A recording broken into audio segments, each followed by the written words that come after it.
На Международном экономическом форуме «Абхазия. Инвестиции в будущее» заявлено рекордное количество инвестсоглашений. Шла речь об удвоении экспорта абхазской продукции уже к 2028 году. Говорили и о механизмах воплощения достигнутых договоренностей.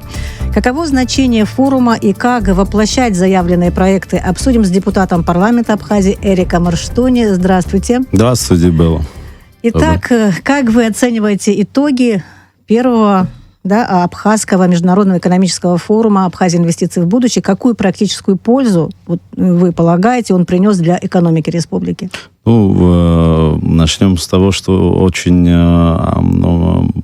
большой фронт работы, обширные направления, но очень значимое событие для Абхазии, безусловно. Около 900 гостей из разных регионов Российской Федерации. Форум был международный, как вы знаете. Были гости из Армении, Таджикистана.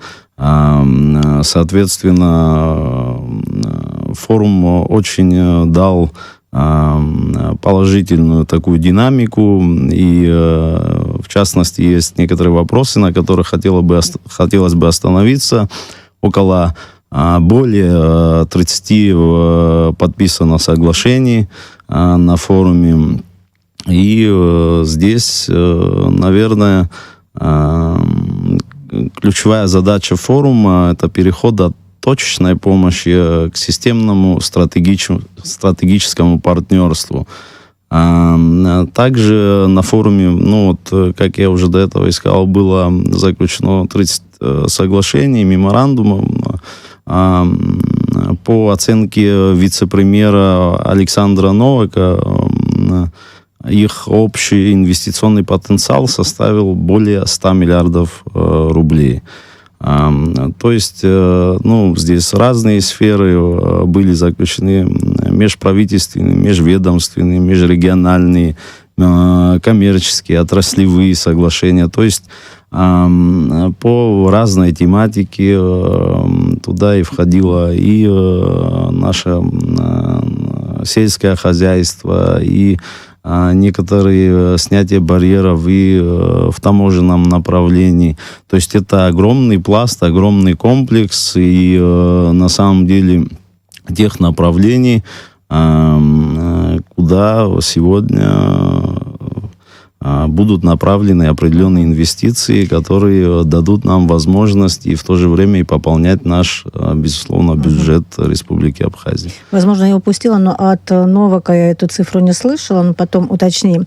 На форуме неоднократно звучала тема необходимости гармонизации законодательства России и Абхазии как одного из важных условий для привлечения инвестиций в страну.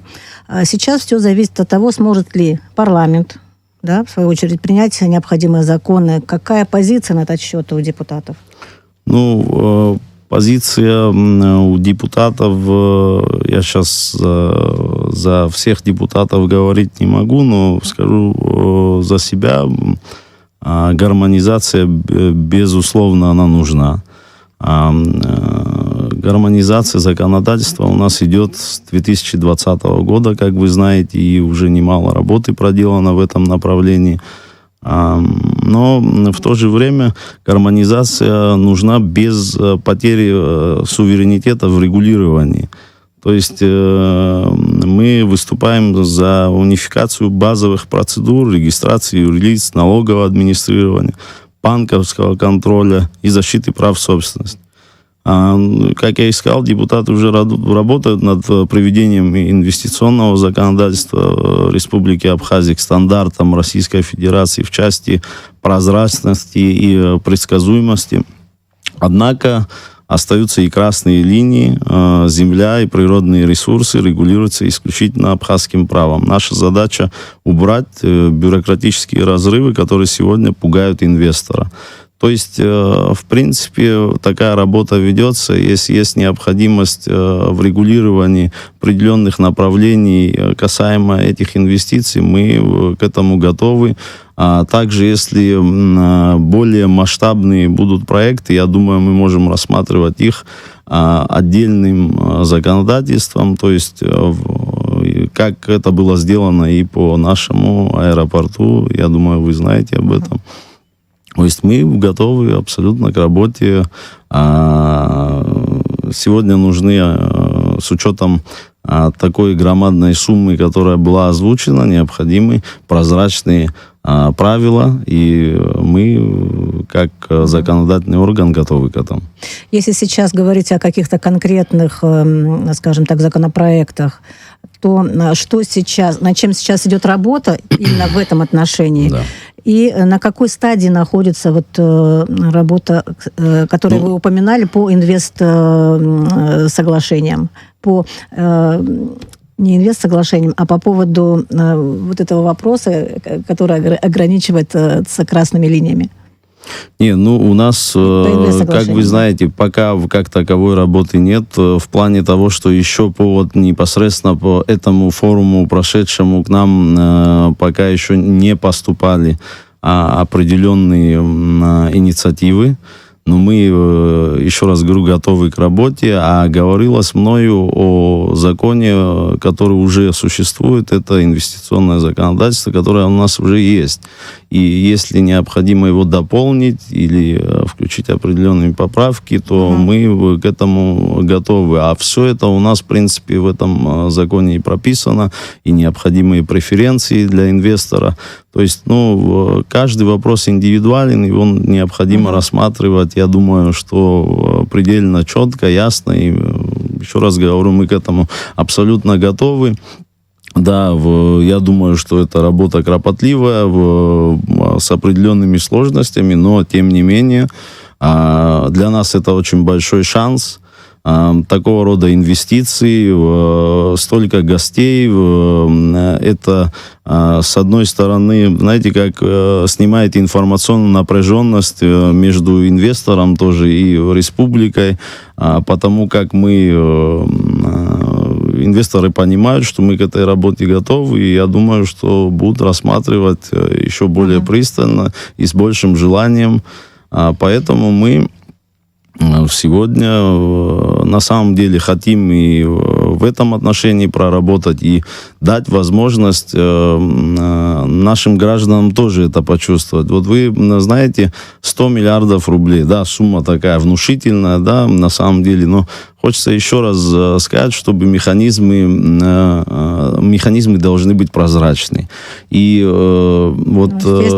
наш народ должен быть вовлечен вообще в эти все процессы, так как мы же не говорим о том, чтобы эти деньги пошли, опять-таки, все в определенном направлении именно к тем людям, которые уже сегодня, в принципе, определенной деятельностью занимаются, но и чтобы это не было еще раз для этих же людей обогащением, чтобы оно распространилось на общую массу всех тех людей, которые будут заинтересованы. Здесь огромный ряд поступательных шагов, и здесь мы можем коснуться и малого предпринимательства, и среднего, и крупного бизнеса. По поводу защиты инвестиций, каким образом инвестор будет защищен законом? Я еще раз говорю, у нас инвестиционное законодательство, оно как и создает определенные преференции, так и дает определенные гарантии инвестору, который будет заходить на территорию Республики Абхазия. Государство имеет определенные рычаги и управления этими процессами. Но я считаю, что, в принципе, единственная воля нужна, как говорится, и мы будем быть готовыми к этому. Потому что такой шанс, я еще раз повторюсь, предоставляется, конечно же, и не всегда. Это хочется здесь и поблагодарить и нашего президента Бадру Зурабовича Гумба, и заместителя руководителя администрации президента России Сергея Владимировича Кириенко, потому что благодаря этой слаженной работе у нас сегодня этот форум состоялся, и столько людей вовлечены в эти процессы. Кстати говоря, об уровне погружения, скажем, да, российской стороны в наши вопросы, в наши проблемы. это, да, понятно, Россия стратегический партнер, подтверждением это является и вот этот огромный объем поддержки, который был, скажем так, обнародован и который мы ощущаем. Что может дать Абхазия России? Может ли Россия рассчитывать на какое-то встречное движение? Насколько мы можем, скажем так, соответствовать вот этому порыву полноценно? Безусловно, Россия может рассчитывать на встречное движение. Абхазия предлагает не просто в благодарность, а в конкретные экономические ниши.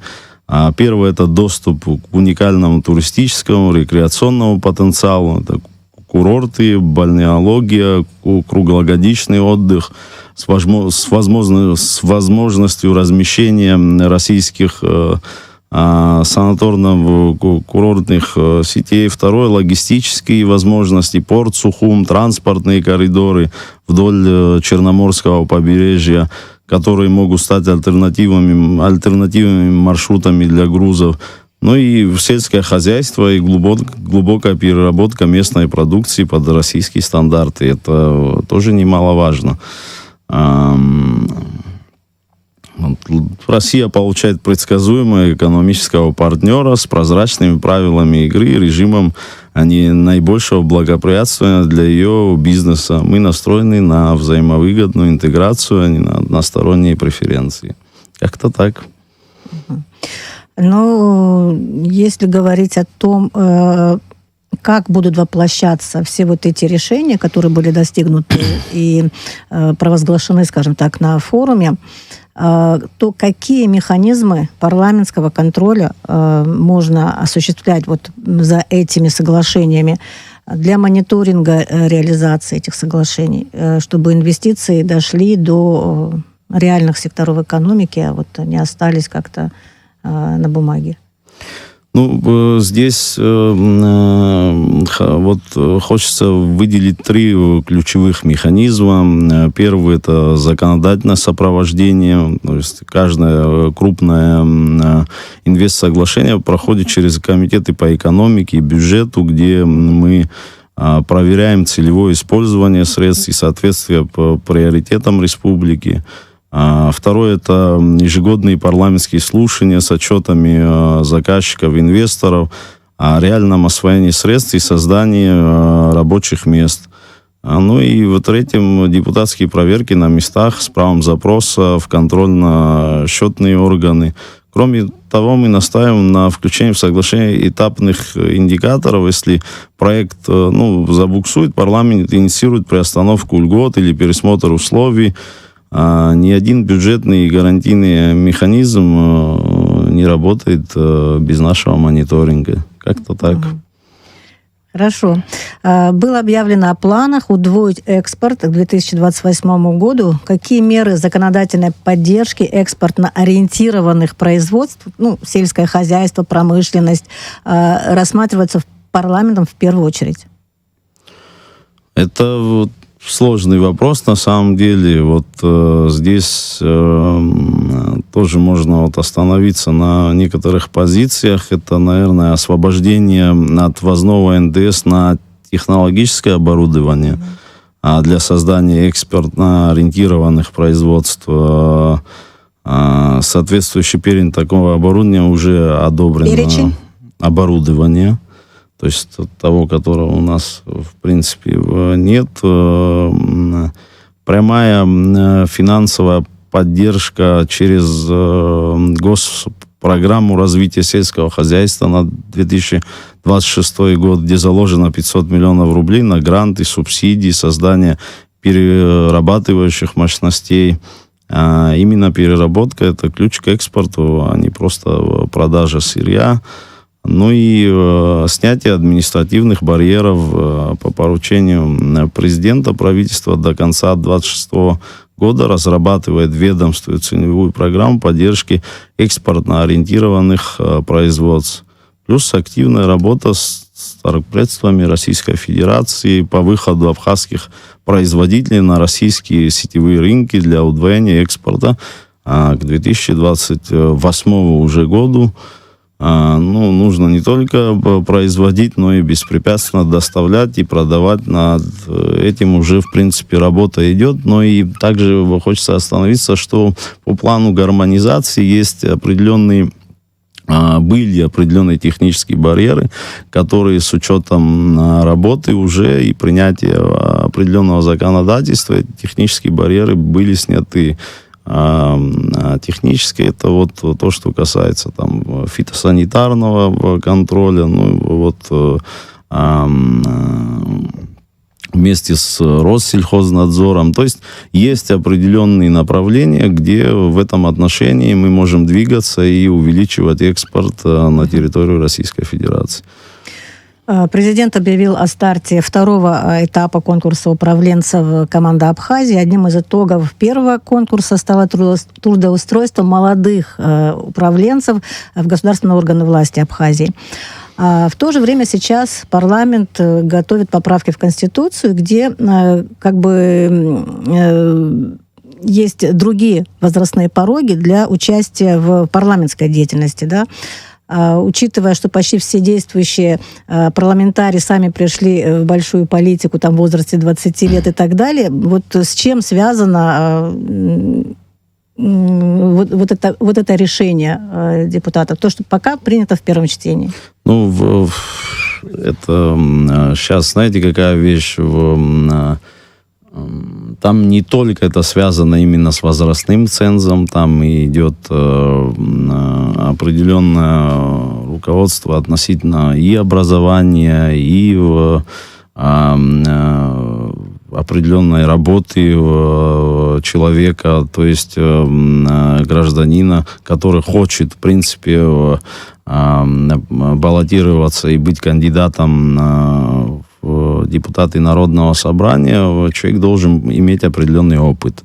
Опыт, как мы знаем, приходит и с возрастом тоже. В большинстве случаев своем. У нас, как вы знаете, низший порог это 25 лет, и мы хотим его увеличить. Пока еще мы не знаем. Пока прописано... молодежь не хотите пускать в парламент? Не, суть не в этом. В принципе, я считаю, что у нас до 35 лет, насколько я знаю, считаются люди молодежью, да, и поэтому пока еще это было принято в первом чтении, еще никаких шагов нет. Спасибо вам большое. Да. Каково значение форума и как воплощать заявленные проекты, мы говорили с депутатом парламента Абхазии Эриком Эрштуни. Благодарю. Спасибо.